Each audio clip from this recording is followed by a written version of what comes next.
আসসালামু আলাইকুম। আজকে আমি আমার প্রিয় স্যারকে একটা গিফট দিব। আমি ড্রয়িংটা করে আসছি আজকে।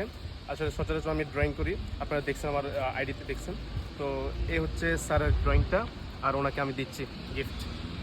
Unbelievable unbelievable. আমি পুরো হতবাক, হঠাৎ করে কোনো কথা নেই বার্তা নেই ফোন দিল, স্যার একটা গিফট আছে। ও আমার স্টুডেন্ট, এবার ইন্টারমিডিয়েট পরীক্ষা দিল, ভালো একটা জিপিএ নিয়ে সে বের হয়েছে। এখন ভার্সিটি অ্যাডমিশন টেস্টের জন্য সে ট্রাই করতেছে, ফাঁকে যোগে ছবিগুলো আট করে ছবিটা দেখেন। এক্সিলেন্ট এক্সিলেন্ট, আমি চিন্তাও করতে পারি নাই হ্যাঁ এটা আমাকে এভাবে করে সে আর্ট করবে। থ্যাংক ইউ সো মাচ সবাই, thank you so much, thank you so much. আমি যখন এই কলেজে নতুন জয়েন করি, আমার ফার্স্ট ব্যাচ ওরা ছিল, আমার পুরো ফার্স্ট ব্যাচ ওরা ছিল। ওদের দিয়ে আমি ব্যাচ কমপ্লিট করি, অনলাইন অফলাইন প্রাইভেট ব্যাচ সব মিলিয়ে ওরা ছিল। আলহামদুলিল্লাহ খুবই খুশি, খুবই খুশি। আবারও ছবিটা দেখাতে বাধ্য হইলাম, হ্যাঁ খুবই খুশি হইলাম। Thank you so much. খুশি, ঠিক আছে। আরে কি বলো, কেমনে সম্ভব এটা? আমি ছোটবেলায় করতাম তো, কিন্তু কোনো